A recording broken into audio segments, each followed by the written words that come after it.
చలో మనతో పాటు బీఆర్ఎస్ నాయకులు ఓ నరసింహారెడ్డి గారు స్టూడియోలో ఉన్నారు. నరసింహారెడ్డి గారు నమస్తే. అలాగే మనతో పాటు సీనియర్ రాజకీయ విశ్లేషకులు విజయానంద్ గారు మనతో పాటు లైవ్లో జాయిన్ అవుతున్నారు. విజయ్ గారు నమస్తే. ముందుగా నరసింహారెడ్డి గారు, మనం చూస్తున్నాం నిన్న ఎల్బీ నగర్ వేదికగా కీలకమైన సమావేశం జరిగింది. బీఆర్ఎస్ పార్టీకి సంబంధించి వర్కింగ్ ప్రెసిడెంట్ కేటీఆర్ గారు ఆ కార్యక్రమానికి హాజరయ్యారు. అందులో ఒక ప్రధానమైన డిమాండ్ నిన్న కేటీఆర్ గారు చేసిన అంశం కనిపిస్తూ ఉంది. బండిని బర్తరఫ్ చేయాలి, భగీరథపై కేసు విచారణ నిష్పాక్షికంగా జరగాలంటే తప్పకుండా సంజయ్ని పదవి నుంచి తొలగించాలనే ఒక కీలకమైన డిమాండ్ ఆయన ముందుంచిన సందర్భం మనం కనిపిస్తూ ఉంది. ఎట్లా చూడాల్సిన అవసరం కనిపిస్తుంది ఓవరాల్గా ఈ ఇష్యూని, కేటీఆర్ గారు లేవనెత్తిన ఈ డిమాండ్? కేటీఆర్ గారు చెప్పింది నిన్న డిమాండ్ చేసి 100% అది ఆచరణ చేయాలి. మోడీ గారు ప్రధానమంత్రిగా మీరు ఉన్నారు కాబట్టి మీరు బేటీ బచావో బేటీ పడావో బాలికల పట్ల తనకున్న కన్సర్న్ కొట్టి ఫోజులు కొట్టి అక్కడ పోయి ఫోటోలు దిగి రావటం కాదు. మోడీ గారు దాన్ని ఆచరించాలి. ఇప్పుడు అవకాశం వచ్చింది మీకు. మీ కేంద్ర మంత్రి, నీ సహచర మంత్రి కొడుకు ఇయ్యాల ఇక్కడ ఒక మైనర్ అమ్మాయిని తీసుకొచ్చి పోక్సో కేసు నమోదైన వ్యక్తి, అతని మీద విచారణ జరపాలంటే ఈ రాష్ట్రంలో ఎట్లా జరుగుతుందో మీరు చెప్పండి నిష్పాక్షికంగా. కేంద్ర మంత్రి అక్కడుండి ఇంకోటి దీనికి రుజువులు మనకు కనిపిస్తున్నాయి క్లియర్గా. 9 రోజుల పాటు ఆయన కేంద్ర మంత్రి హోంమంత్రి కొడుకు కాబట్టే భగీరథను అరెస్ట్ చేయలేకపోయినారని స్పష్టంగా కనిపిస్తుంది. ఈ రాష్ట్రంలో రాష్ట్ర ముఖ్యమంత్రి రేవంత్ రెడ్డి గారు కూడా ఆయనకు తప్పకుండా సహకరించిండనేది స్పష్టంగా తెలంగాణ సమాజానికి మొత్తం తెలిసిపోయింది. మీకు తెలియకపోతే మీరు తెలుసుకోవాలి, సోషల్ మీడియా చూడాలి, ఎక్స్పోస్ట్లు చూడాలి. దేశాలు తిరుగుడే కాకుండా దేశంలో ఏం జరుగుతుందో కూడా మోడీ గారు ఒకసారి గమనించాలి. బాలికల పట్ల మహిళల పట్ల మీకున్న చిత్తశుద్ధిని నిరూపించుకునే అవకాశం ఇవాళ వచ్చింది, మీకు నిరూపించుకోవాలని కేటీఆర్ గారు డిమాండ్ చేసినారు. ఎందుకు అంటే 9వ తారీఖు నాడు మీరు ఇక్కడ తెలంగాణలో మోడీ గారు మీటింగ్ పెట్టిన దానికంటే 2 రోజుల ముందే ఈ ఘటన జరిగింది. స్పష్టంగా బండి సంజయ్ గారిని కనుక ఇట్లనే మీరు ఉంచితే ఈ విచారణ జరగదు.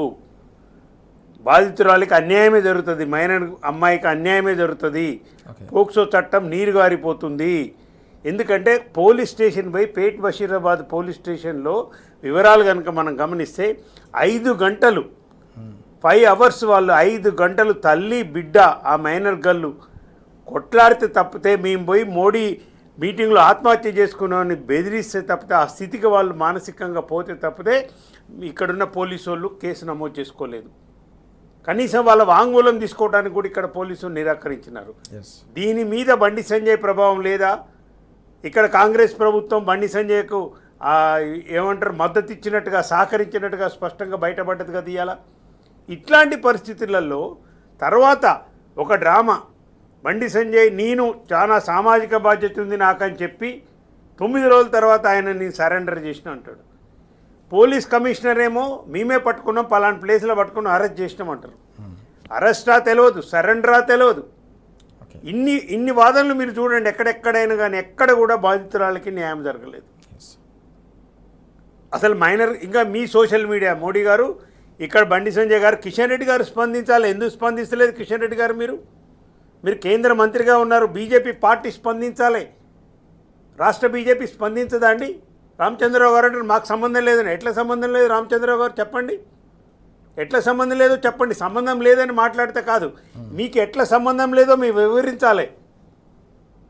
బాధితురాలు కంప్లైంట్ చేయకుంటే తీసుకోకపోతే మీకు సంబంధం లేదా? కేంద్ర హోంశాఖ మంత్రి సహాయ శాఖ మంత్రి కొడుకే అరాచకానికి పాల్పడి ఒక మైనర్ బాలిక పట్ల చేస్తుంటే మీరు మాట్లాడరా? ఇంకొకటి రామచంద్రరావు గారికి ఒక ప్రశ్న ఇస్తున్నాను నేను. ఇప్పుడు ఆ అమ్మాయి క్యారెక్టర్ని, వాళ్ళ తల్లిగారి యొక్క క్యారెక్టర్ని మీరు ఎట్లా అసాసినేట్ చేస్తున్నారు? మీ social media, BJP social media handle by BJP వాళ్ళది ఇలా మొత్తం సోషల్ మీడియాలో బయటపడ్డది. మీ మసోన్ రెడ్డో ఇంకెవడో ఇవాళ ఆ అమ్మాయికి ఆ లేని అలవాట్లను అంటగట్టి ఆ అమ్మాయి తాగుబోతని చిత్రీకరించి మీరు మీ సోషల్ మీడియాలో మీకు సంబంధం లేకుండా ఎట్లా పోతాయండి రామచంద్రరావు గారు? జవాబు చెప్పాలి, తప్పించుకోవడం కాదు. మరి హిందువులం అన్నీ బాగా అంగీకరించుకొని మాట్లాడి దేవుళ్ళ గుళ్ళలో పోయి గుళ్ళు ప్రారంభించి ప్రధానమంత్రి మోడీ గారు ఇక్కడ మీరు మాట్లాడి కాషాయ ధ్వజాలు పట్టుకొని కత్తులు పట్టుకొని కటార్లు పట్టుకొని ఆగే మీరు అయ్యా ఇవాళ అమ్మాయి మైనర్ బాలిక హిందూ మైనర్ బాలికకి అన్యాయం చేసింది మీరు. బండి సంజయ్ గారి జరిగిన తర్వాత కూడా 9వ తారీఖు ర్యాలీలో కరీంనగర్లో రెచ్చగొట్టే మాటలు మాట్లాడిండు. దాని మీద ఇంతవరకు రాష్ట్ర హోంశాఖ మంత్రి మరియు ముఖ్యమంత్రి అయిన రేవంత్ రెడ్డి గారు ఒక్క కేసు కూడా ఇంతవరకు నమోదు చేయలే. దయచేసి ముఖ్యమంత్రి గారికి నా విజ్ఞప్తి, ఆ స్పీచ్ వినండి మీరు. బండి సంజయ్ గారు తన కొడుకు మీద ఇది వచ్చిన తర్వాత, నిందితుడని తెలిసిన తర్వాత, ఎఫ్ఐఆర్ నమోదు అయిన తర్వాత బండి సంజయ్ గారు కరీంనగర్లో ఏం మాట్లాడిండో చెప్పండి. మీరు హిందువులనే మీరు అవమానపరుస్తారు, హిందువులనే మీరు రేప్ చేస్తారు, హిందువులనే చంపుతారు. మీ చరిత్ర అది. గౌరీ లంకేష్ గారిని ఎట్లా చంపిరండి, డబోల్కర్ గారిని ఎట్లా చంపిరండి జర్నలిస్ట్ని మహారాష్ట్రలో. మాటల్లో మాత్రం ఇది, చేతుల్లో జరిగేది ఏంది? హిందూ సమాజాన్నే మీరు హిందువులకు వ్యతిరేకంగా, హిందూ సమాజానికి వ్యతిరేకంగా పనిచేసే ఫస్ట్ దేశానికి ద్రోహం చేస్తున్న ఆర్ఎస్ఎస్ బీజేపీ పార్టీలని స్పష్టంగా చెప్పదలుచుకున్నా. మీరు కేసులు పెట్టుకున్నా పర్వాలేదు నా మీద. చెప్పండి, మీ చరిత్ర చెప్పండి. యూపీలో జరిగిన హత్రాస్ ఘటనలో ఎవరినైనా అరెస్ట్ చేసినారా? మీ బీజేపీ ఇది కదా. ఉన్నావులో డైరెక్ట్గా మీ ఎంపీ, తర్వాత ఎమ్మెల్యే తన శంగార్ మీద కేసులు పెట్టి బహిష్కరించడానికి మీరు 2 సంవత్సరాలు తీసుకున్నారు. ఆ బాధితురాలు తల్లిని నడి రోడ్డు మీద లారీ గుద్ది చంపడానికి ప్రయత్నం చేస్తే అక్కడి నుంచి ఢిల్లీకి కేసు షిఫ్ట్ చేయవలసి వచ్చింది. కత్వాలో ఏం జరిగిందండి? కాశ్మీర్లో బాలికని, మైనర్ బాలికని గ్యాంగ్ రేప్ చేస్తే వాళ్ళు బెయిల్ ఇప్పించి బయటికి తీసుకొస్తే మీరు పూలదండలేసి, మీ ఎమ్మెల్యేలు మిగతా వాళ్ళంతా కూడా పూలదండలేసి వాళ్ళకి స్వాగతాలు బట్టి స్వీట్లు పంచుకున్న ఘటన ఇది కాదా మీ చరిత్ర? అదే ఇవాళ జరిగింది తెలంగాణలో కూడా. కానీ తెలంగాణ సమాజం, చాలా పౌర సమాజం ఈ స్పందించింది. బీఆర్ఎస్ బాలికలకు అండదండగా నిలబడి తల్లిదండ్రులని అందరిని కూడా చేతులు పెట్టుకొని వాళ్ళందరిని కూడా కాపాడి మీ యొక్క ఘోరాలను, నేరాలను ఎప్పటికప్పుడు కూడా సోషల్ మీడియాలో ఎక్స్పోజ్ చేస్తూ, నమస్తే తెలంగాణలో రాస్తూ టీవీస్లో చూపెట్టింది. కాబట్టి ఇవాళ మీరు కంపల్సరీ ముఖ్యమంత్రి కూడా ఆ పని చేయవలసి వచ్చింది. లేకపోతే ఈ మైనర్ బాలికకు చాలా అన్యాయం జరిగే అవకాశం ఉండే. వెంట ఉండి ఇవన్నీ కూడా ఎప్పటికప్పుడు చూపెట్టి ఇవన్నీ చేసినాం కాబట్టి ఇవాళ ఈ మాత్రం కూడా ఇంకా చేస్తున్నారు. ఇంకా ముందు ఏం చేస్తున్నారు అనేది కూడా సందేహంగానే ఉంది. ఇప్పుడు సరెండర్ అంటాడు ఒక ఆయన, అరెస్ట్ అంటాడు ఒక ఆయన. మీకే స్పష్టత లేదు ముఖ్యమంత్రి గారు. మీరు హోంమంత్రి జవాబు చెప్పాలి. మీరు తెలంగాణ సమాజానికి 70 సార్లు ఢిల్లీకి పోయి వచ్చినా, 30 సార్లు ఢిల్లీకి పోయి వచ్చినా ఈ డ్రామాలన్నీ బంద్ చేయండి. ఇక 2.5 సంవత్సరాలు అయిపోయిందిగా. ఆయన మాట్లాడతారు, మొన్న ఒక దాంట్లో మాట్లాడుతూ, కాంక్లేవ్ లేదో మాట్లాడుతూ 30 సంవత్సరాల క్రితం నేను అందరికి బీర్లు దాపించిన అంటాడు. ఏం ముఖ్యమంత్రి, ఏం పరిపాలన, ఏం హోంమంత్రి? క్రైమ్ రేట్ ఎట్లా పెరుగుతుంది? కేంద్ర మంత్రి కొడుకునే మీరు ఇట్లాంటి అరాచకాలకు అవమానాలు పరిచే విధంగా మైనర్ బాలికల మీద పోక్సో కేసు నమోదైనాక, రాజుగారు నేను అంటున్నా, ఇది అనుమానం కాదు, ఆరోపణ కాదు నేను అనేది. పోక్సో కేసు నమోదైన తర్వాత మీరు ఇంతవరకు 9 రోజులు ఎందుకు అరెస్ట్ చేయలేదండి? రాష్ట్ర ముఖ్యమంత్రి, హోంమంత్రిగా జవాబు చెప్పే నీకు ఇది లేదా, లయబిలిటీ లేదా, అకౌంటబిలిటీ లేదా ప్రజలకు? నీకు ఎట్లా అరెస్ట్ చేస్తామండి? కోదండ వెక్కిస్తామా అంటాడు. మరి ఎట్లా అరెస్ట్ చేసినావు? ఇప్పుడు ఆయన ఎవరు? జర్నలిస్టులు అండి. ఇప్పుడు మీ కొలీగ్, మీతో పాటు పనిచేసిన దొంతు రమేష్ని ఎట్లా అరెస్ట్ చేసినాడు? ఎన్టీవీ రిపోర్టర్ని. ఏడిపోతాడు రమేష్? ఎక్కడికి పోతాడు ఆయన? ఎయిర్పోర్ట్లో పట్టుకొని తీసుకొచ్చి కోదండ వేయలేదా మీరు? మా నాయకుడు మన్నె కృష్ణంక్ గారు, మిగతా వాళ్ళు సోషల్ మీడియా వాళ్ళు పోస్టింగ్లు పెడుతున్నారని చెప్పి దేశం విడిచిపోతుండ్రు. ఎక్కడికన్నా తీసుకొచ్చి వాళ్ళందరినీ కోదండ వేసిరు కదా, మరి కేసులు పెట్టించారు కదా మీరు. ఉపాధ్యాయుల మీద, రిటైర్మెంట్ బెనిఫిట్స్ అడిగిన వాళ్ళ మీద కేసులు పెట్టిస్తారు కదా. ఇలా ఒక పోస్ట్ పెడితేనే మీ లాగులు నడుస్తున్నాయి. తీసుకొచ్చి సోషల్ మీడియా వైరస్ని ఇలా ఎంతమందిని ఇలా తీసుకొచ్చి మీరు లోపటేస్తున్నారు. నాన్ బెయిలబుల్ సెక్షన్స్ మీద అరెస్ట్ చేస్తున్నారు.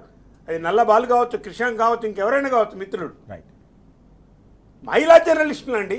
సరిత గారిని, తర్వాత తన్వి యాదవ్ గారిని నీ కొడంగల్ పోతే అక్కడ అరెస్ట్ చేసి లోపటేయలేదను? ఎలాంటి కారణాలు చూపకుండా అక్కడ ఏం కనిపించలేవు నీకు.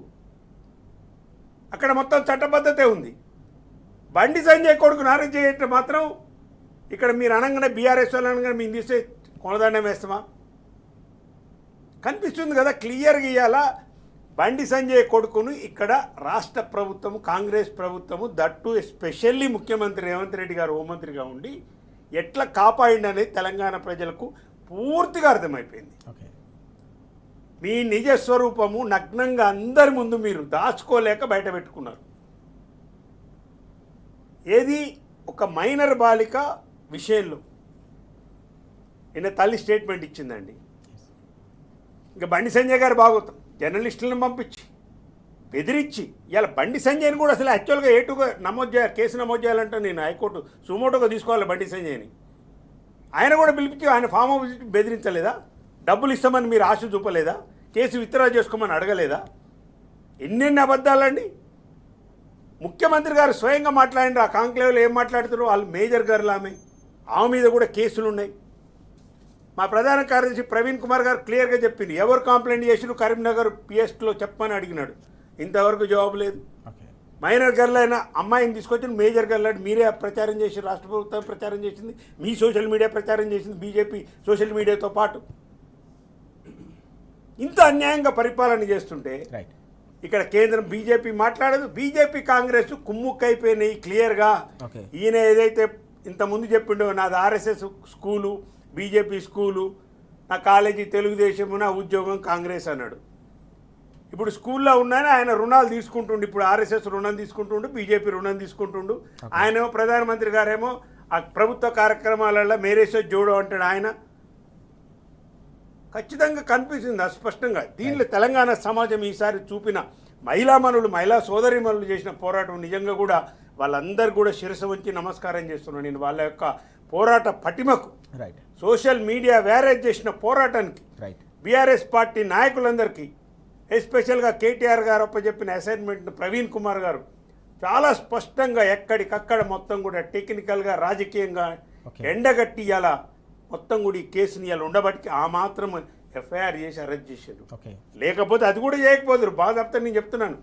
మెయిన్ మీడియా ఒక్కడు మాట్లాడాడు. ఏబిఎన్లో రాదు, ఈనాడులో రాదు, ఏ పత్రికలో రాదు, ఏ ఛానల్లో రాదు. ఇంత పెద్ద కేసు జరిగితే ఒక మైనర్ అమ్మాయి మీద అరాచకం చేస్తే, కేంద్ర మంత్రి కొడుకు అరాచకం చేస్తే పోక్సో కేసు నమోదైతే ఒక్క మొత్తం 20 పేజీలు ఉంటే ఒక్కటి రాదా అండి? ఇది ముఖ్యమంత్రి సీఎంఓ నుంచి వచ్చిన ఆర్డర్స్ కావా? ఇది మీరు మేనేజ్ చేసింది కదా ఈ మీడియాని మొత్తం కూడా. ఇంకా సిగ్గు లేకుండా మాట్లాడితే మంచిదండి, మాకేం సంబంధం లేదని ఆయన అంటాడు. చట్టం తన పని తాము చేసుకుంటే ఏడ పోవట్లేదనే మా బాధ. చట్టం పని చట్టం చేసుకోకపోతే బాధ ఎక్కడిది మరి? కేటీఆర్ గారి మీద ఫేక్ కేసులు, హరీష్ రావు గారి మీద ఫేక్ కేసులు, పెద్దలు తెలంగాణ తొలి ముఖ్యమంత్రి కేసీఆర్ మీద ఫేక్ కేసులు, విచారణలు. మన ప్రవీణ్ కుమార్ గారు చెప్పారు కదా, 17,07,00,000 ఇవ్వాలని నువ్వు పెద్ద పెద్ద లాయర్లను పిలిపించి ఈ ఫేక్ కేసుల మీద ఖర్చు పెట్టిన రేవంత్ రెడ్డి గారు.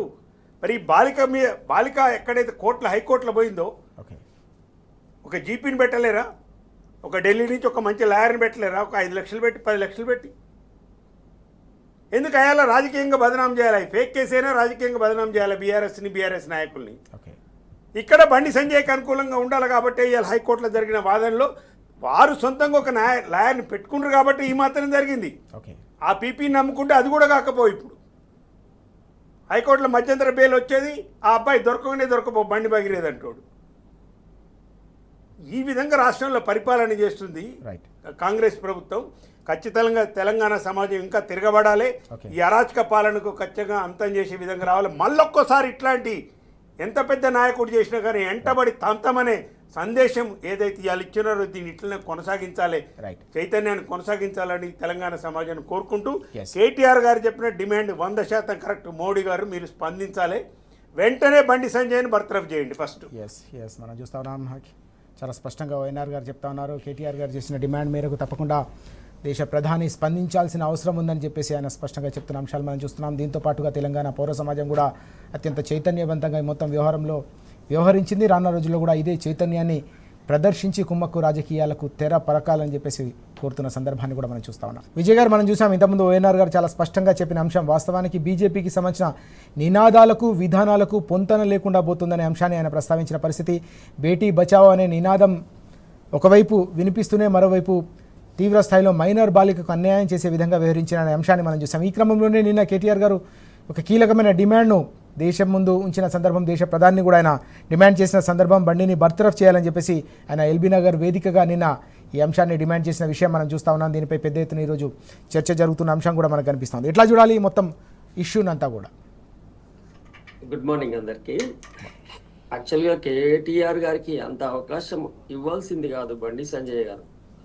అది మొదటి నుంచి కూడా వాళ్ళు ఏంటంటే ఒక తప్పును కప్పిపుచ్చడానికి ప్రయత్నం చేస్తూ 10 తప్పులు చేసుకుంటూ పోతున్నారు. మొట్టమొదటగా ఈయన హోంమంత్రిగా అధికారంలో ఉండి ఈ కేసు సజావుగా న్యాయబద్ధంగా జరుగుతుందంటే ఒక సామాన్యుడు కూడా ఎవరు కూడా నమ్మరు. ఎందుకంటే అంత ఇన్ఫ్లుయెన్స్ ఉన్న పర్సన్ మీద విచారణ ఎప్పుడు కూడా సక్రమంగా జరగదు.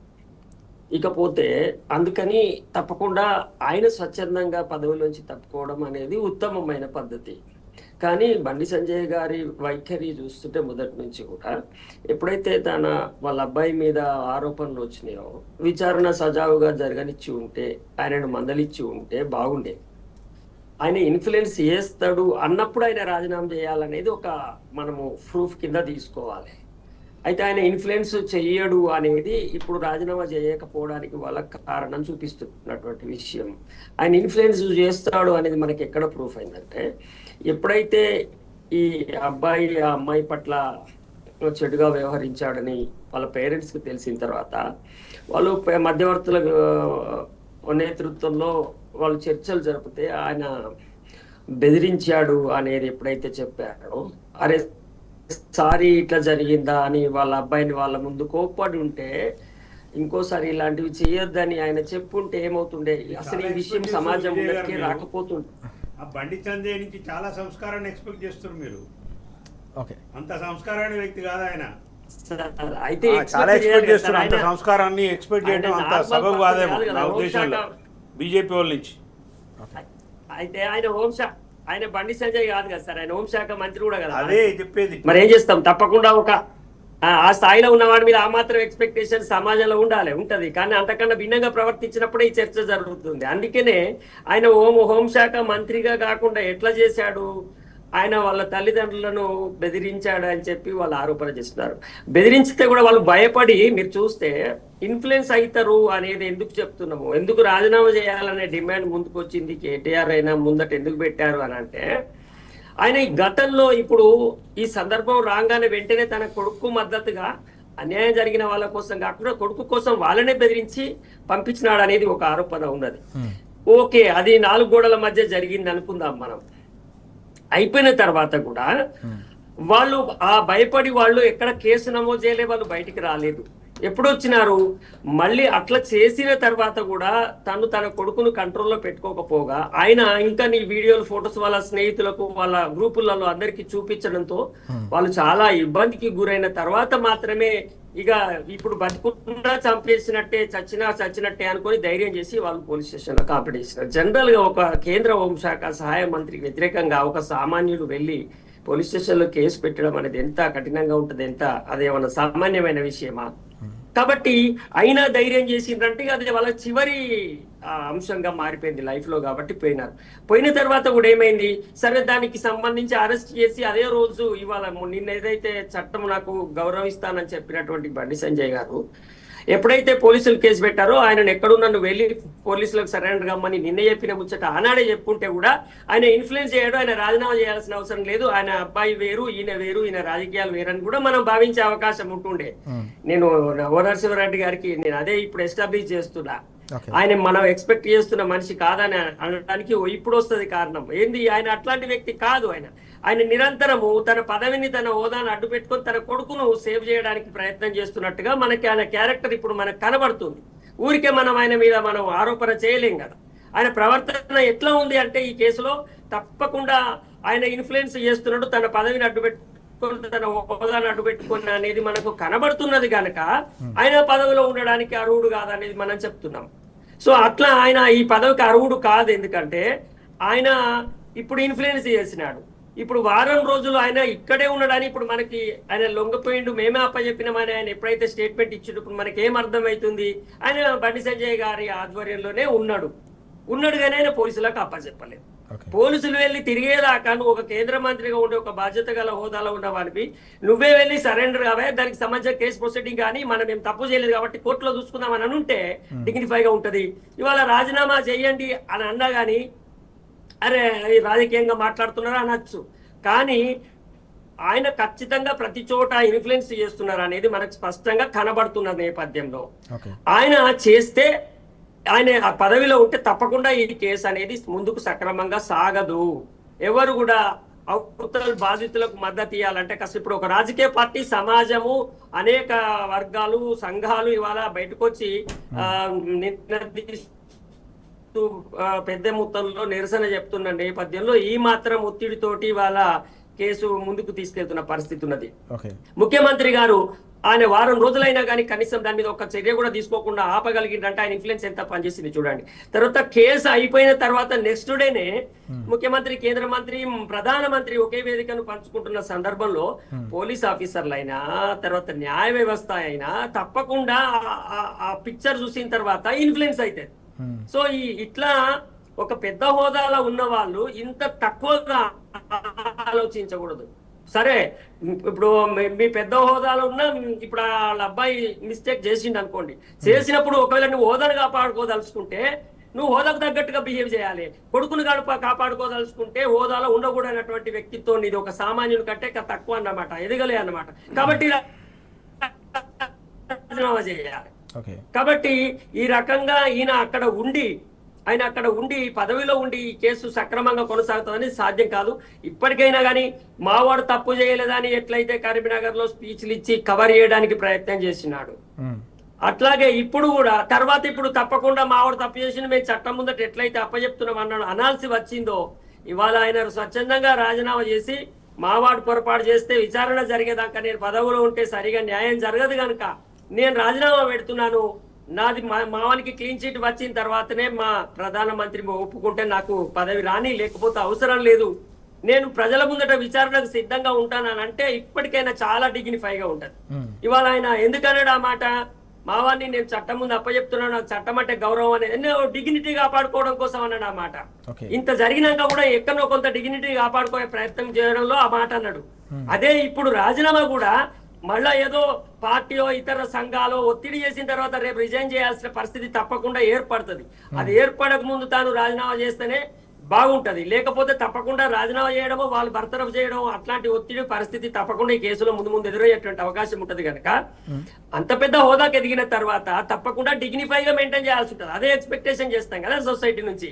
మరి అంత పెద్దగా ఉండి కూడా అంత లోగా బిహేవ్ చేస్తారని మనం ఊహించడానికి లేదు కనుక తప్పకుండా అలాంటి హోదాలో ఉన్న వాళ్ళు అదే హోదాకు తగ్గట్టుగా బిహేవ్ చేయడం మంచిది. ఇతరులు ఒత్తిడి చేసి లేదా తొలగించే పరిస్థితి తొలగిపోయే కంటే మనమే స్వచ్ఛందంగా రిజైన్ చేసి తన ఉన్నతత్వాన్ని కాపాడుకుంటే ఆ పదవికి ఆ హోదాకున్న గౌరవాన్ని అయినా కాపాడితే మంచిదని, అట్లాగే ప్రధానమంత్రి బీజేపీ పార్టీ కూడా ఇలాంటి తప్పులను కూడా మళ్ళీ అదే పదేగా కవర్ చేసుకుంటూ వచ్చి కాపాడే ప్రయత్నం చేయకుండా ఇప్పుడు ఏమైతుంది, ఆయన ఏమన్నా తీసుకుపోయి ఎక్కడ పెడుతూ ఉంటాడు, వాళ్ళ పార్టీలో ఉంటాడు, విచారణ జరిగినాక 4 ఏళ్లకో 5 ఏళ్లకో ఏదో చేయొచ్చు ఒకవేళ వాళ్ళు చేయదలుచుకుంటే. కానీ కనీసము ఇలాంటి ఆరోపణ వచ్చినప్పుడు ప్రజల ముందట మేము పారదర్శకంగా మేము వ్యవహరిస్తున్నాం అనే ఒక మెసేజ్ ఇవ్వకపోతే కూడా రాజకీయ పార్టీలు ఇది సరిగా ఉండదు, పద్ధతిగా ఉండదు కనుక వెంటనే వారు తప్పుకోవడం మంచిది, లేకపోతే ప్రధానమంత్రి గారు వారు బర్తరఫ్ చేయడము చాలా సబబైనటువంటి నిర్ణయంగా ఈ కేసు అయిపోయేదాకనైతే ఉంటుందని నా అభిప్రాయం. ఎస్, మనం చూస్తా ఉన్నాం మా కేంద్ర మంత్రి పదవి నుంచి తప్పుకోవాలి బండి సంజయ్, లేకపోతే దేశ ప్రధాని అతన్ని మంత్రివర్గం నుంచి బర్తరఫ్ చేయాలని చెప్పేసి విజయ్ గారు కూడా కోరుతున్న సందర్భం కూడా కనిపిస్తూ ఉంది. మొత్తం వ్యవహారంలో తెలంగాణ సమాజం అంతా కూడా అత్యంత చైతన్యవంతంగా వ్యవహరించిందనే అంశాన్ని కూడా విజయ్ గారు ప్రస్తావిస్తున్న పరిస్థితిని మనం చూస్తా ఉన్నాం. నరసింహారెడ్డి గారు, మనం చూస్తున్నాం రాష్ట్రంలో రైతుల మరణ మృదంగం కొనసాగుతూనే ఉంది. నిన్న వరంగల్ జిల్లాలో మరో రైతు ఏకంగా వరి కుప్పలపైనే గుండెపోటుతో చనిపోయిన బాధాకరమైన దృశ్యాలు అందరినీ కూడా తీవ్ర స్థాయిలో కలిచివేశాయి. కేవలం 48 గంటల వ్యవధిలోనే మొన్న 8 మంది ప్రాణాలు కోల్పోయారు. నిన్న మరో విషాదకరమైన సంఘటన. ఎట్లా చూడాల్సిన అవసరం కనిపిస్తుంది? రైతు కుటుంబాల్లో మోగుతున్న ఈ చావు డప్పును మనం ఎట్లా అర్థం చేసుకోవాలి? చాలా బాధాకరం అండి. ఈ తెలంగాణలో రైతుని రాజుగా చేసి కేసీఆర్ గారు 9.5 సంవత్సరాల పరిపాలనలో రైతు బంధు కానించి రైతు బీమా కానించి కరోనా టైంలో కూడా ప్రతి గింజ కొని కాంటాలను ఇళ్ళకు పంపించి ఊళ్ళలో పంపించి అట్లా ఉన్న రైతు పరిస్థితి అలా దుర్మార్గంగా రైతులను మోసం చేసి ఒక మోసపూరితమైన హామీలు ఇచ్చి అలా రాక్షస పరిపాలన కొనసాగిస్తారు. నేను అంటున్నాను, మంత్రివర్గంలో ముఖ్యమంత్రి గారైనా ఉత్తమ్ కుమార్ రెడ్డి గారైనా అసలు మీకు మానవత్వం అంటూ ఉందా? మీరు మనుషులేనా అని నేను ప్రశ్నిస్తున్నాను. ఇప్పుడు ఉత్తమ్ కుమార్ రెడ్డి గారు మీరు సివిల్ సప్లైస్ మినిస్టర్గా ఉన్నారు, పౌర సరఫరాల మంత్రి. మీరు ఏదో 2 కళ్ళాలు చూసేసి వచ్చినారు, ఐకేపీ కేంద్రాలు చూసేసి వచ్చినారు, ఇంటికి వచ్చేసినారు. అసలు ఈ రైతులు చనిపోయే దగ్గర ఇంతమంది అంటే కుప్పల మీదనే, వరి కుప్పల మీదనే ఈ ఎండల గన్ని బ్యాగులు లేక, కాంటాలు లేక, కొనే నాదుడు లేక ఈ విధంగా జరుగుతున్న దాంట్లో మీరు అసలు ఏమి స్పందన ఉంది? ప్రతి గింజ కొంటామని పైకి ధీమాలు బలుకుతున్నారు. ఎక్కడ కొన్నారో చెప్పండి. దాదాపు 95 లక్షల టన్నుల నుంచి దాదాపు 1 కోటి లక్షల టన్నులు వస్తుందని మీ అంచనా వ్యవసాయ శాఖ మంత్రి ఇచ్చింది. ఇప్పటి వరకు మీరు కొన్నది ఎంతండి? 25 నుంచి 30 లక్షల టన్నులు కూడా కొనలేదు ఉత్తమ్ కుమార్ రెడ్డి గారు. మీరు ఎక్కడ నిద్రపోతున్నారు అంటున్నా నేను. మీ దగ్గర అసలు లెక్కలు ఉండవు, ఎంత కొన్నారో స్పష్టంగా చెప్పరు. మీ సివిల్ సప్లైస్ డిపార్ట్మెంట్ ఏం చేస్తుందో తెలియదు. డబ్బులు ఉన్నాయా మరి లేవా? లేకుంటే ఏంటి పరిస్థితి? సన్నాలేయండి అని మీరే రైతులకు చెప్తారు. ఈ సన్నాలే కదా ఇప్పుడు పండించిన మొత్తం సన్నాలకు సంబంధించి ఈ ప్రాబ్లం అంతా. మిల్లులోకి సంబంధించి వాళ్ళు కాటా తీయరు. ఇలానే తరుగు నష్టం. ఎన్ని రోజులు రైతులు కల్లాలల్లా, మీ కేంద్రాలల్లో, ఐకేపీ సెంటర్లల్లో ఎన్ని రోజులు ఉండాలి ఒక్కొక్క రైతు? 20 రోజులు, 18 రోజులు, 19 రోజులు. మహిళా రైతులు. నిన్న ఒక రైతు గుండెపోటు వచ్చి అక్కడ చనిపోయినారు. ఈ ఎండకు సంబంధించి నీళ్లు కూడా లేవు, కనీస సౌకర్యాలు లేవు అక్కడ. ఇంత జరుగుతుంటే కూడా మంత్రివర్గం అంతా బాగానే ఉంది, ఆల్ ఈజ్ వెల్ అని మీరు ప్రచారం చేసుకుంటే ఇది ఆత్మవంచనండి. ఉత్తమ్ కుమార్ రెడ్డి గారు, ముఖ్యమంత్రి గారు దయచేసి గమనించండి. ఇలా రాజకీయం ఏం లేదు. రైతులు పండించిన పంటను మీరు కొంటామని చెప్పినారు, కొనాలి. అది ప్రభుత్వ బాధ్యత. కేసీఆర్ గారు ఉన్నప్పుడు ప్రతి గింజ ప్రతి పంట కొన్నాం. ఇళ్ళనే మీరు బోనస్ ఇస్తామన్నారు, వరికి 500 ఇస్తామన్నారు. బోనస్ సంగతి దేవుడేరుకు. తరుగుది ఎందుకు తీస్తారో తెలియదు. 6 నుంచి 7 కేజీల తరుగు పోతుంది క్వింటాల్కు. అది పట్టించుకునే నాదులు లేడు, అధికారులు పట్టించుకునే నాదులు లేడు. అసలు రైతుల గోస ఇనే. అసలు ఒక అధికారి లేడు, ఒక మంత్రి లేడు, ఒక ఎమ్మెల్యే లేడు. మంత్రి పదవులు అని చెప్పేసి అందరు ఎమ్మెల్యేలంతా ఢిల్లీ చుట్టూ తిరుగుతున్నారు. ముఖ్యమంత్రి గారు ఢిల్లీ పోతారు. 70 సార్లు 80 సార్లు పోయిండు. ఉత్తమ్ కుమార్ రెడ్డి గారు అసలు ఆయన ఎక్కడుండో ఎవరికి తెలియదు, పట్టించుకోరు.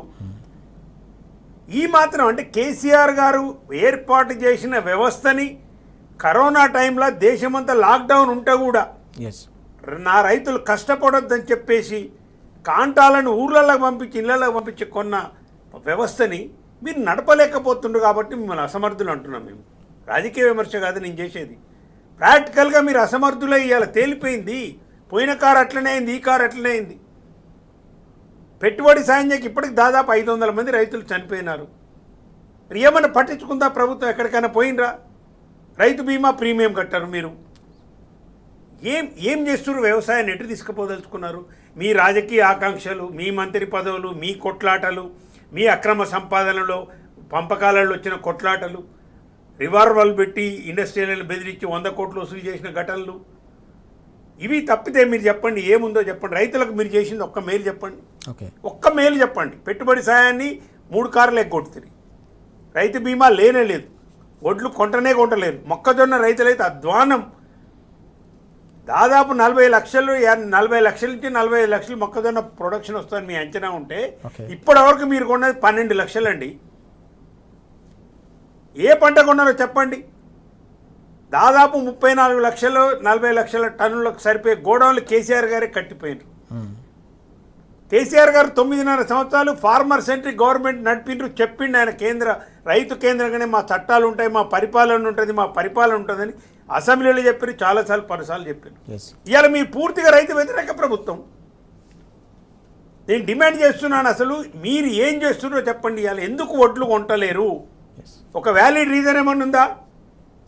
మీ పోరంబోకుతనము, మీ అలసత్వము, మీ నిర్లక్ష్యము వ్యవసాయం పట్ల, రైతుల పట్ల ఎంత అన్యాయం అండి. రైతుల్ని ఇవాళ పోలీసు వాళ్ళ కాళ్ళ మీద పట్టేట్టు చేస్తున్నారు.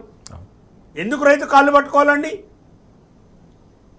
ఈ రాష్ట్రానికి, ఈ దేశానికి అన్నం పెట్టే రైతును మీరు ఏడికి తీసుకుపోయినరు? ఇవాళ కాలు మీద కాలు వేసుకొని పెరుగు అన్నం తిని పండుకున్న రైతుని ఇవాళ మీరు ఏడికి తీసుకుపోయినంటే పోలీసు వాళ్ళ మీద, అధికారుల కాళ్ళు పట్టుకునే కాడికి పట్టుకుపోయారు. సిగ్గుచేటండి, సిగ్గుచేటు ఈ ప్రభుత్వాన్ని నేను చెప్తున్నాను. ఇప్పటికైనా వ్యవస్థను ఏర్పాటు చేయండి. మళ్ళీ అకాల వర్షాలు వస్తున్నాయి, పిడుగులు పడుతున్నాయి. దీనికి సంబంధించి అసలు దోషుల పట్టుకొని నీళ్ళలా ఒడ్లు పోతుంటే పట్టుకొని కాపాడుకునే పరిస్థితి. ఏడుపులు బొబ్బలు, వాళ్ళ బాధ చెప్పరాని అలివి కాని బాధ. అది గోసెయ్యాల రైతుల విషయంలో. ఎవడు పట్టించుకోడు, చెప్పడానికి ఎవడు లేడు. కాబట్టి రాష్ట్రంలో ఈనాడు రైతు వ్యతిరేక ప్రభుత్వం కాంగ్రెస్ పూర్తి రైతు వ్యతిరేక విధానాలు.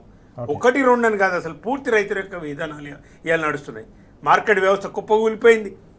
మిల్లర్ల వ్యవస్థకు సంబంధించి వాళ్ళు తీసుకుంటలేరు, లారీలు లోపల రాణిస్తలేరు. ఎక్కడ హైవేలో చూసినా కానీ వందల లారీలు, వందల ట్రాక్టర్లు. ఉత్తమ్ కుమార్ రెడ్డి గారిని డిమాండ్ చేస్తున్నావు, బయటికి వెళ్ళి ఒక్కసారి మిర్యాలగూడ అటుపో, నల్గొండ పో. ఇవాళ జగదీశ్వర్ రెడ్డి గారి నాయకత్వంలో నల్గొండ కలెక్టరేట్ ముందు మా పార్టీ కూడా ఇవాళ ధర్నా చేయబోతున్నది భూపాల్ రెడ్డి గారి ఆధ్వర్యంలో. ఓకే, రాయి ఒకర్రా జవాబు చెప్పు, మీకు కొన్ని ప్రశ్నలు వేస్తాం. ఎందుకు రారండి మీరు? ప్రజా పరిపాలన 7వ గ్యారెంటీ అని మాట్లాడారు కదా, గొప్పలు చెప్పారు కదా మీరు. ఉత్తమ్ కుమార్ రెడ్డి నువ్వు రా, కలెక్టరేట్ రా, అక్కడ మాట్లాడదాం రా. మరి ఇప్పుడు అంత దమ్ముందా మీకు? వచ్చే దమ్ముందా? ఏం లేదు. అంత సంపాదన, అక్రమ సంపాదన, మైనింగ్ ఆదాయం తగ్గింది, మీరు మీ జేబులు నిండటం. ఓకే, ఇంత అరికోస అసలు ఎక్కడ లేదండి తెలంగాణలో. అసలు ఈ రకమైన రైతు అసలు అందరు కాలు పట్టుకునే పరిస్థితి ఏందండి, నాకు అర్థం కాదు. గన్ని బ్యాగులు ఎప్పుడు చేసుకోవాలండి? 6 నెలల ముందు మీరు ప్లాన్ చేసుకోవాలి. అది ఇవాళ గన్ని బ్యాగులు లేవంటే ఏంది పరిస్థితి? కాంటాలు వేయడానికి లారీలు లేవంటారు. ముందే చూసుకొని సివిల్ సప్లైస్ డిపార్ట్మెంట్ ఏం చేస్తున్నట్టు, మరి మంత్రి ఏం చేస్తున్నట్టు, దాని ఎండీ ఏం చేస్తున్నట్టు, డిపార్ట్మెంట్ ఏం చేస్తున్నట్టు, దాన్ని మొత్తం అప్పుల పాలు చేసింది. ఇప్పుడు వాళ్ళ దగ్గర పైసలు లేవు. మిల్లుల బాధలు మిల్లులకు ఉన్నాయి, వాళ్ళ గురించి పిలిచి మాట్లాడరు. డబ్బులు వసూలు చేసుకోవడానికే సరిపోతుంది ఉత్తమ్ కుమార్ రెడ్డి గారికి. ఓకే, వాటి ఇమ్మీడియట్గా ప్రభుత్వం రంగంలోకి దిగాలి. ఉత్తమ్ కుమార్ రెడ్డి గారు మీరు రంగంలోకి రావాలి, ముఖ్యమంత్రి గారు దీనిలో ఇంటర్వ్యూని కావాలి. ఖచ్చితంగా ఒక్క గింజ లేకుంటే ఇమ్మీడియట్గా ఈ వారంలో మొత్తం కూడా ఖాళీ చేసుకునే విధంగా తప్పకుండా చర్యలు తీసుకోవాలని డిమాండ్ చేస్తున్నాం. ఎస్ విజయ్ గారు, మనం చూస్తూ ఉన్నాం వైఎన్ఆర్ గారు చెప్పినట్టుగా వాస్తవానికి కరోనా కష్టకాలంలో కూడా కేసీఆర్ గారి హయాంలో చివరి గింజ వరకు కూడా కొనే ఒక పటిష్టమైన వ్యవస్థ నిర్మాణం జరిగింది. ఇప్పుడు చివరి గింజ కాదు, చివరికి తొలి గింజ 27,000 కోట్లు ఇచ్చారండి కేసీఆర్ గారు. పంట కొనుగోలుకి 27,000 కోట్లు ఇచ్చారు కరోనా టైంలో. ఎస్, కేవలం పంట కొనుగోలుకే 27,000 కోట్ల రూపాయలు ఖర్చు చేసిన పరిస్థితి. ఇప్పుడు తొలి గింజ కూడా కొనే దిక్కు లేకపోవడంతో రైతు గుండె పగిలి ఏకంగా వరి కుప్పల వద్దే చనిపోతున్న పరిస్థితి నేలకూలుతున్న సందర్భం కనిపిస్తుంది. ఎట్లా చూడాలి? రోజు రోజుకు దిగజారుతున్న ఈ వ్యవస్థను, వ్యవసాయం సంక్షోభంలో కూరుకుపోతున్న ఈ దుస్థితిని మనం ఎట్లా అర్థం చేసుకోవాలి? విజయ్ గారు, మీ ఆడియో మ్యూట్లో ఉన్నట్టుంది, ఒకసారి చూసుకోండి. అందుకనే ఇవాళ ఏ రైతైనా రాష్ట్రంలో మరొకసారి కేసీఆర్ గారి పాలనను గుర్తు చేసుకుంటున్నారు. కేసీఆర్ గారు ప్రభుత్వం ఏర్పాటు చేసినటువంటి నేపథ్యమే ఇక్కడ రైతుల ఆత్మహత్యల నుంచి వచ్చిన తెలంగాణ పోరాటం నుంచి ఆయన అధికారంలోకి వచ్చింది. ఆయన దృష్టి అంతా కూడా వ్యవసాయము, రైతులు లేకుండా ఈ రాష్ట్రం, ఈ ప్రాంతము అభివృద్ధి చెందదు. పెద్ద మొత్తంలో సమైక్య రాష్ట్రంలో నష్టపోయిందంతా కూడా ఆ వర్గమే. వాళ్ళని మనం బాగా ముందుకు తీసుకురావాలనే ఒక ఖచ్చితమైన ఒక ప్రణాళిక దాంతో ఆయన ముందుకు వెళ్ళినాడు. కాబట్టి ఆనాడు అన్ని కూడా చూడండి మీరు, farmer centric programs, rural centric programs, కూలీలు, రైతుల మీద ఆధారపడ్డ ఇతర గ్రామీణ వర్గాలు బతుకు తెరువుకు సంబంధించినవి, చేతి వృత్తులకు సంబంధించిన వాటికి సంబంధించిన డబ్బులు కిందికి పంపు చేయడం లాంటివి, ఇట్లాంటి కార్యక్రమాలే ఉంటాయి మీరు చూస్తే. అందువల్ల ఆనాడు రైతు ఏది ఇంత చిన్నది కూడా ఆయన పరిశీలిస్తూ వెంటనే రైతులకు అట్లాంటి ఇబ్బందులు జరగద్దు అని చెప్పి ప్రయత్నం చేసినారు. కాబట్టి ఆనాడు అట్లా ఉంది. ఈ ప్రభుత్వానికి రైతులు అనేది ప్రాధాన్యత కాదు. క్లియర్ గా మనం వాళ్ళ ఈ 2.5 సంవత్సరాల పరిపాలన చూస్తే అది చాలా లీస్ట్ ప్రయారిటీ కింద వాళ్ళు చూస్తున్నారు. వాళ్ళకి వేరే ప్రాధాన్యతలు మనకు ఉన్నట్టుగా కనబడుతున్నాయి. ఇంకొకటి ఏంటంటే ఇవాళ ప్రతిపక్షాలు పెద్ద మొత్తంలో రైతుల సమస్యల మీద గట్టిగా నిలదీసి వాళ్ళ కళ్ళాల దగ్గరికి వెళ్ళి, కలెక్టరేట్ల దగ్గరికి వెళ్ళి గట్టిగా వాళ్ళను, ప్రభుత్వాన్ని, వ్యవసాయ శాఖ మంత్రిని విమర్శిస్తే చూడండి, విమర్శిస్తే ఏం చేయాలరే, ఇదేందా మనకి ఆల్రెడీ అంతా వాళ్ళు 10 ఏళ్ళు సెటప్ చేసి రన్ చేసిందే కదా, ఎందుకు మాకు ఇట్లాంటి చెడ్డ పేరు వస్తుంది, ఎందుకు కొంటలేదు? నిజంగానే ప్రభుత్వం కొంటుంది అనుకోండి, అప్పుడు ఏం చేయాలా? మంత్రులు, సంబంధిత శాఖాధికారులు జిల్లా స్థాయిలో ఎవరు ఉన్నారో వాళ్ళని పిలిచి మాట్లాడి, ఇదేంటిది మాకు ఇట్లాంటి ఆరోపణలు రావడం ఏంటి, మీరు ఏం చేస్తున్నారు అని చెప్పి గట్టిగా 10 రోజులలో 10 రోజుల్లో క్లియర్ చేయండి అని చెప్తే సరిపోతుంది. కానీ మీరు చూస్తే ఈ ప్రభుత్వము రైతుల పట్ల చిత్తశుద్ధితో లేదని చెప్పడానికి ఒక రుజువు నేను చెప్తాను. మంత్రులు ప్రతిపక్ష నాయకులు అయినట్టు కళ్ళాలకు ఒకటి ఏంటంటే నాకు అర్థం కాదు. మీరు కళ్ళాలకు ఏం చేస్తారు? ఎన్ని బస్తాలు ఇక్కడ కొనకుండా ఉన్నాయని చూస్తారా? ఎండలో ఎంత కష్టమవుతున్నదని చూసి వస్తారా? అక్కడికి వెళ్ళి వాళ్ళు రైతులను పరామర్శిస్తున్నారు. వాళ్ళు ఏమన్నా ప్రతిపక్షంలో ఉన్నారు అనుకుంటున్నారా? అసలు ఏంటిది ఇది? ఒక వింత ప్రవర్తన. వాళ్ళు ఎక్కడికి వెళ్ళాలి? వాళ్ళ ఇళ్లకో లేకపోతే వీళ్ళ ఆఫీసులకో సెక్రటరియట్కో అధికారులను పిలిపించి ఇదంతా మాకు విమర్శ వస్తుంది, ఇదంతా ఉండద్దు, నిజంగానే రైతుల మీద మాకు ప్రేమ లేదా, వాళ్ళకే ఉందా, చలో 10 రోజులలో 15 రోజులలో క్లియర్ కావాలి, మీకు ఎంత డబ్బులు కావాలో మేము కేటాయిస్తామని చెప్పాలి కదా. వాళ్ళని వాళ్ళ ఎండలో చచ్చిపోతుంటే, వరి కుప్పల మీద ప్రాణాలు వదులుతుంటే, కిందనేమో ప్రభుత్వము ఆరెంజ్ అలర్ట్, విపరీతమైన ఎండలు ఉన్నాయి, ఎవరు బయటికి వెళ్ళొద్దు, వాతావరణ శాఖ హెచ్చరిక అంటది. కళ్ళాలలో రైతులు అక్కడ ఉన్నారనే విషయం తెలియదా? ఇలాంటప్పుడు మరి రైతులను ఎట్లా వాళ్ళు ఆదుకుంటారు? వీళ్ళు వెళ్ళి వాళ్ళకు సానుభూతి చెప్పడానికి లేరు కదా. వాళ్ళ సమస్య ఏంటిది పరిష్కరించాలి. ఇంకొకటి కూడా రైతుల నుంచి వస్తున్న ఆరోపణ ఏంటంటే, రైతులు ఏమంటున్నారంటే ఈ ఎండలకు తట్టుకోలేక గతంలో ప్రభుత్వం వాళ్ళు ఎక్కడైనా తాలున్నది అది ఉన్నదని 4 కిలోలు 3 కిలోలు ఎవరైనా అక్కడ కింద కట్ చేసి తీసుకున్నటువంటి పరిస్థితి ఉంటే దాన్ని ఏం చేసినారు? ఎన్నికల ప్రచారంగా వాడారు దాన్ని. మేమైతే అట్లా చెయ్యము, ఒక గింజ కూడా కట్ చేయము అని ఎన్నికల ప్రచారంలో వాడుకొని ఇవాళ ప్రతి చోట మళ్ళా 4 కిలోల కట్టింగ్ అనేది తీస్తున్నారు అనేది ఇవాళ రైతుల నుంచి చెప్తున్నటువంటి విషయం. బాజాప్తా 4 కిలోలు తీస్తున్నట్టుగా రుజువులు ఉన్నాయి.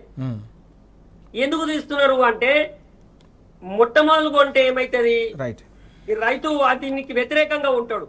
ఈ ఎండలో ఈ 20 రోజులు ఉంచి ఉంచి ఉంచి ఉంచితే 4 కిలోలు కాదు బాబు, 6 కిలోలు 10 కిలోలు తీసుకుపోయి నేను ఉంటే చచ్చిపోయేటట్టు నా ధాన్యం అయితే ఎత్తు అనే కాడికి రైతులను ఒత్తిడి చేసి ఇప్పుడు 4 కిలోలు అయినా తీయడానికి రైతు ఒప్పుకునే పరిస్థితికి వచ్చింది. పోతామని సార్ 4 కిలోలు మేము ఉండేటట్లేదు, ఇక్కడ మా పరిస్థితి ఘోరమైనట్టు, వర్షాలు పడితే ఇంకా ఎక్కువ నష్టపోతాము, మా పరిస్థితి బాగాలేదు, ఇక్కడ సౌకర్యాలు లేవు అని చెప్పి రైతు వదులుకునే పరిస్థితి. అంతేకాకుండా మీరు చూస్తే ప్రతి బ్యాగ్ కు 10 రూపాయలు 20 రూపాయలు మళ్ళీ డబ్బులు ఇవ్వాలనేది రైతుల నుంచి కూడా వసూలు చేస్తున్నటువంటి పరిస్థితి ఉందట. అది రైతులకు రియంబర్స్మెంట్ చేస్తామంటున్నారు. అదే ప్రభుత్వమే ఇచ్చేసుకొని ప్రభుత్వమే వాళ్ళ అకౌంట్ లో వేసుకుంటే సరిపోతుంది కదా. రైతుల అమౌంట్ లోంచి కట్ చేస్తూ మళ్ళీ మీకు రియంబర్స్మెంట్ చేస్తామని చెప్పేటువంటి అధికారులు చెప్తున్న పద్ధతి ఉన్నది. కాబట్టి విపరీతమైనటువంటి ఇబ్బందులకు గురవుతున్న పరిస్థితి కింద రైతులు ఉన్నారు. మంత్రులు కళ్ళాల దగ్గరికి కాకుండా కలెక్టరేట్లకు పోవాలి, పోయి వాళ్ళ సమస్య పరిష్కరించాలి. వాళ్ళే ఎండలో చావు బతుకుల మధ్య కొట్టుమిట్టాడుతుంటే మీరు పోయి వాళ్ళని అదేంటి ఓదార్పులు చేయడానికి కాదు కదా మనం ఉన్నది. సమస్య పరిష్కారం కోసం ప్రయత్నం చేయాలి. అంటే సమస్య ఉన్నదని మంత్రులు కళ్ళాలకు పోతున్నప్పుడే వాళ్ళే ఒప్పుకుంటున్నట్టు. కాబట్టి ఆ సమస్య ఉన్నదన్నప్పుడు మీరు పోయి వాళ్ళని ఓదార్పులు కాకుండా మీరు పరిష్కరించే ప్రయత్నం చేయాలి ప్రభుత్వము. ఇది పెద్ద మొత్తంలో అధిక సంఖ్యాక రైతాంగం ఎదుర్కొంటున్నటువంటి సమస్య. రేపు 15 రోజులైతే జూన్ వస్తున్నది, మళ్ళీ వాళ్ళు కాస్తుకు వెళ్లాల్సిన పరిస్థితి ఉంటది. కాబట్టి వెంటనే ప్రభుత్వము దీని మీద చర్యలు తీసుకోవాల్సినటువంటి అవసరం ఉంది. లేకపోతే తీవ్రమైనటువంటి ఆగ్రహావేశాలు రైతులది ఈ ప్రభుత్వం చవి చూస్తుంది. రైట్ మనం చూస్తున్నాం, పూర్తిగా వ్యవస్థ వైఫల్యం వల్లే పూర్తిగా వ్యవసాయం సంక్షోభంలో కూరుకుపోతుందని చెప్పేసి విజయ్ గారు అలాగే ఓఎన్ఆర్ గారు కూడా తీవ్ర స్థాయిలో ఆందోళన వ్యక్తం చేస్తూ ఉన్నారు. కేసీఆర్ గారి హయాంలో తొలి గింజ నుంచి చివరి గింజ వరకు కూడా కొనే పరిస్థితి ఉంటే ఇప్పుడు పూర్తిగా కనీసం అటువైపు కన్నెత్తి కూడా చూసే పరిస్థితి లేకపోవడంతోనే పూర్తిగా గుండె పగిలిన రైతులందరూ కూడా ఎక్కడికక్కడ తీవ్ర స్థాయిలో అవస్థలు పడతా ఉన్నారని చెప్పేసి మండిపడుతున్న అంశం కూడా మనం చూస్తూ ఉన్నాం. మరొక కీలకమైన అంశం కూడా కనిపిస్తోంది. మనం చూసాం, దేశవ్యాప్తంగా కూడా పెట్రోల్ డీజిల్ ధరలకు సంబంధించిన పెంపుపై నిరసనలు వ్యక్తమవుతున్న సందర్భం. ఈ క్రమంలోనే నిన్న కేంద్ర మంత్రి కిషన్ రెడ్డి గారు చేసిన ప్రకటన, పెట్రోల్ ధరల పెంపు అనేది కేంద్రం చేతిలో లేదని చెప్పేసి ఆయన చేసిన ప్రకటనను ఎట్లా చూడాల్సిన అవసరం ఉంది? ఈ బీజేపీ ఎంత డబుల్ స్టాండర్డ్ అంటే, మోడీ గారు ఎక్కడ గుజరాత్ సీఎంగా ఉన్నప్పుడు వాళ్ళు 7 పైసలు 3 పైసలు పెంచారు. అప్పుడు అంత పెంచేది కదా, 3 పైసలు 7 పైసలు పెంచుతుంటే ఆయన గుజరాత్ ముఖ్యమంత్రి ఉండి ధర్నాలు చేసిండు. వాజ్పేయి గారు ప్రతిపక్ష లీడర్ ఉన్నప్పుడు కూడా 2 పైసలు పెంచిందని కాంగ్రెస్ అప్పుడు కూడా ధర్నాలు చేసింది. ఇవి మీరు అధికారంలోకి వచ్చే వరకు మాత్రము ఎందుకు కేంద్ర ప్రభుత్వం సంబంధం లేదు కిషన్ రెడ్డి గారు వివరించారు మరి ఎట్లా లేదనేది. అంటే మీరు ఇంకా ఆయిల్ కంపెనీలు నష్టాలలో ఉన్నాయి, ఆ నష్టాలన్నీ సామాన్య ప్రజలు భరించాలని మీ ఉద్దేశం. మరి మీరు సెస్ ఎందుకు వసూలు చేసిన లక్షల కోట్లు పెట్రోల్ డీజిల్ మీద కేంద్ర ప్రభుత్వం వసూలు చేసిన సెస్ లక్షల కోట్లు వసూలు చేసి రాష్ట్రాలకు వాటా ఇవ్వకుండా దాంట్లో మీ దగ్గరనే ఉంచుకున్నారు. అవి దీంట్లో ఏమొచ్చింది? ఇంకోటి, నిన్న 10వ తారీఖు ఇక్కడ మీటింగ్ పెట్టి ప్రధానమంత్రి గారు ఏమనిపోయిందండి, పొదుపు సూత్రాలు చెప్పిపోయింది. అంటే ఎంత అసమర్థతను కప్పిపుచ్చుకోవడానికి ఎన్ని నాటకాలు ఆడుతుందంటే బీజేపీ కేంద్ర ప్రభుత్వము. పొదుపు సూత్రాలు ప్రజలకేనట, వాళ్ళ కొర్తించమంట. వాళ్ళకి ఏం వర్తించవు. అయ్యా కిషన్ రెడ్డి గారు, నేను ఒక ఘటన చెప్తా, మీరు జవాబు చెప్పాలి నాకు. ఆర్ఎస్ఎస్ చీఫ్ మోహన్ భగత్ గారు మొన్న ఎక్కడో దిగిండు, నాగపురం ఢిల్లీలో దిగితే 36 కార్ల కాన్వాయ్. ప్రభుత్వ వాహనాలు ఎన్ని ఉన్నాయో చెప్పాలి మీరు. ఇది రైట్ టు ఇన్ఫర్మేషన్ యాక్ట్ కింద కూడా నేను రాస్తున్నా. దీనికి జవాబు 36 కార్ల కాన్వాయ్. ఆయన ప్రభుత్వంలో ఎంపీ కాదు, వార్డు మెంబర్ కూడా కాదు. ఎక్కడ ప్రభుత్వ వాహనాలు ఎన్ని ఉన్నాయి, ప్రైవేటు వాహనాలు ఎన్ని ఉన్నాయి, ఎట్లా వచ్చినాయి అసలు ఈయనకు ఈ 36 కాన్వాయ్ ఏంది అసలు, దీని సంగతి ఏంది? ఓకే. ప్రధానమంత్రి గారు మాత్రం దేశాలు తిరిగి వస్తుంటాడు, ఆయనకు పొదుపు అవసరం లేదు. ఇక రామచంద్రరావు గారు నిన్న ఎంత విచిత్రం అంటే చూస్తే మెట్రో ఎక్కిపోయినా అంటాడు. రామచంద్రరావు గారికి మా ఆయన స్టూడెంట్ లీడర్ నుంచి కూడా మాకు సరే వేరే ఏబీపీలు ఉన్నా మాకు తెలుసు కాబట్టి చెప్తున్నాను, ఉన్న చొరవతో అడుగుతున్నా. మీరు మెట్రో వరకు ఎట్లా పోయినండి? ఈయన మెట్రో ఎక్కి దిగగానే మళ్ళీ ఆయన కారు రావద్దు, గన్మెన్ రావద్దు అంటే ఇవన్నీ డ్రామాల కోసము, ఫోటోషూట్ల కోసము ఈ ఫోటోలు తీసి పత్రికలు వేసుకోవటం తప్పితే ఏం చేస్తారండి ఇప్పుడు? ఓకే. ఇక్కడ చేసేది కూడా అంతే ఉంది. అంటే మీ యొక్క అసమర్థతను, యుద్ధం జరుగుతున్నప్పుడు మీరు అనుసరించవలసిన విధానాలు లోపభూయిష్టంగా ఉండి ముందస్తు చర్యగా మీరు తీసుకుపోవటం వల్ల వచ్చిన నష్టాలు ఇవి. ఆ నష్టాలను ఇవాళ రైతులు భరించమంటున్నారు, సామాన్య ప్రజలు భరించమంటున్నారు, 10 రూపాయలు పెంచుతామంటున్నారు. అర్థం చేసుకోవాలంటున్నారు. అర్థం చేసుకోవాల్సింది ప్రజలు కాదు. కిషన్ రెడ్డి గారు, మీరు చెప్పిండ్రు పెట్రోల్ రేట్ పెంచమని చెప్పి బెంగాల్ ఎన్నికల ముందు. ఎన్నికలు అయిపోగానే మేము చెప్పినాం వాతలు పెడతారని కూడా ఖచ్చితంగా ఇవాళ వాతలకు దిగిండ్రు. ఒక్కొక్క బస్తా మీద 300 రూపాయలు ఇవాళ రైతులు భరించాలంటే సామాన్య ప్రజలు, మీ పరిపాలన ఎట్లుంది? ఇవాళ 100 రూపాయలకు చేరింది డాలరు.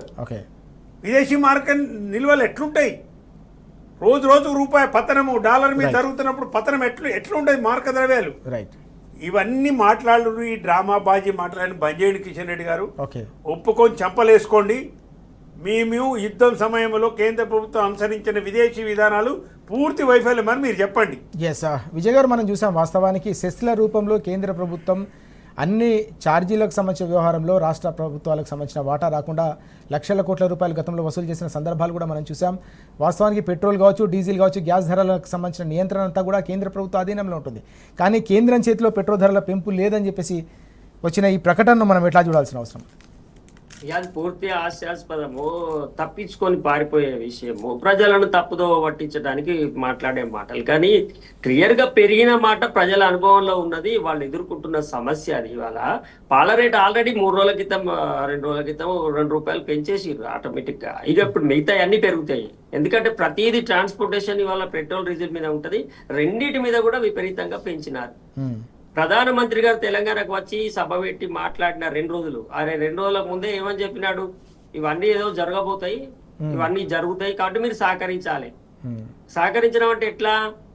మీరు సహకరిస్తేనే మీరు దేశభక్తి ఉన్నట్టు. యుద్ధం చేస్తేనే దేశభక్తి కాదు, యుద్ధంలో పోరాడితేనే కాదు. మనం యుద్ధంలో కాకుండా ఇక్కడ లోపల వచ్చినటువంటి అంటే ప్రభుత్వం సరిగా సమర్థవంతంగా నిర్వహించకపోతే కూడా మీరు సహకరించాలి. అది కూడా దేశభక్తి అన్నట్టే అనే ఒక మైండ్ గేమ్ అనేది ప్రజల మీద పెట్టి, ఇప్పుడు పెట్రోల్ ధరలు పెరుగుతారు, రేపు ఎవడన్నా రోడ్ల మీదకి వచ్చి ఇదేందా అన్యాయం, మేము చచ్చిపోతాం, గిద్ద ధరలు ఉంటే ఎట్లా బతుకుతాం అని ఎవడన్నా అంటే మీరు ప్రభుత్వానికి దేశానికి మద్దతుగా నిలబడరా అంటారు అన్నమాట.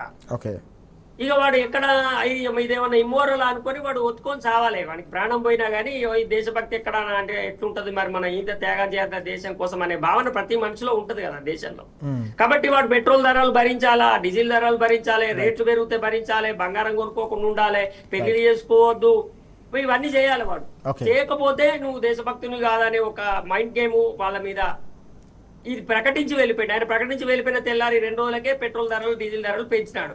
ఇప్పుడు పెంచిన దానికి వ్యతిరేకంగా ఇప్పుడు పనిచేయాలి. ఇప్పుడు ఇంకొకటి ఏంటంటే, ఈ ప్రధానంగా దేశవ్యాప్తంగా రాహుల్ గాంధీ గారు వీడియో విడుదల చేసినారు. కానీ ప్రతిపక్షాలు ఎక్కడైనా పెద్ద మొత్తంలో జాతీయ స్థాయిలో ఉన్నటువంటి ప్రతిపక్షము రోడ్ల మీదకి వచ్చి దీనికి వ్యతిరేకంగా పెద్ద మొత్తంలో చేయాలి. కానీ అట్లా చేస్తే ఏమి ముద్ర వేస్తున్నారు అనే ఒక భయం. అంటే ఎంత తొందరగా, ఇంతకు ముందు మనం ప్రతిసారి పెట్రోల్ డీజిల్ ధరలు అయినప్పుడు తెల్లారే రోడ్ల మీద సిలిండర్లు పట్టుకొని గ్యాస్ పెరిగితే వచ్చేది. ఇప్పుడు ఎందుకు వస్తలేరంటే బీజేపీ సోషల్ మీడియా, బీజేపీ వాళ్ళు ఈ ప్రభుత్వం వచ్చినప్పటి నుంచి ఏది జరిగినా ఈ దేశభక్తి, దేశద్రోహము, వీళ్ళు వేరే వాళ్ళకు మద్దతు ఇస్తున్నారు, కష్టాలలో ఉంటే సపోర్ట్ చేస్తలేరు అనే ఒక రకమైనటువంటి మానసికంగా వాళ్ళని హ్యూమిలేట్ చేసేటువంటి పద్ధతి ఉండడం వల్ల లేట్ అవుతున్నది. Right. అందుకనే ఇప్పటికీ ప్రజలకు మద్దతుగా ఎవరు పెద్ద మొత్తంలో ఇంకా విధుల మీకు రావటం లేదు. ఖచ్చితంగా ఇది ప్రజలు ఆర్థికంగా పెద్ద మొత్తంలో నష్టపోయేటువంటి అంశం అవుతుంది. ధరలు విపరీతంగా పెరుగుతాయి, ఇన్ఫ్లేషన్ పెరుగుతుంది, రైట్ దేశంలో విపరీతమైనటువంటి అల్లకొల్లలో ఏర్పడుతుంది. వాళ్ళు అవన్నీ కంట్రోల్ చేసుకోవడం మానేసి ప్రజలని ఇప్పుడు ప్రభుత్వం ఎందుకు అనుకుంటారు ఇట్లాంటి అన్ని మేనేజ్ చేస్తారని అనుకుంటారు. మీరే మేనేజ్ చేసుకొని మేము పరిపాలన ఉంటామంటే ఇక దానికి పరిపాలన ఎందుకండి? రైట్ ఎస్ చాలా కీలకమైన అంశం మనం చూస్తా ఉన్నాం. ధరలను నియంత్రించాల్సిన కేంద్ర ప్రభుత్వం పూర్తిగా చేతులు ఎత్తేసిన వ్యవహారం ఏదైతే ఉందో దీనివల్ల దేశవ్యాప్తంగా కూడా ప్రతి ధర కూడా పెరిగే అవకాశం కనిపిస్తుంది. సామాన్య మధ్యతరగతి ప్రజలపై మోయలేని భారం పెరగబోతుందనే అంశాన్ని విజయ్ గారు అలాగే ఓఎన్ఆర్ గారు స్పష్టంగా చెప్తున్న అంశాలు మనం చూస్తున్నాం. వ్యవస్థ విధ్వంసం వల్ల ఇదంతా కూడా జరుగుతుంది. తెలంగాణ సమాజంతో పాటు ప్రజలు, దేశ ప్రజలు కూడా దీన్ని గమనించాలని సూచిస్తున్న సందర్భం కూడా మనం చూస్తా ఉన్నాం. Thank you very much ORR గారు అలాగే విజయ్ గారు చర్చలు పాల్గొన్నందుకు థ్యాంక్ యూ.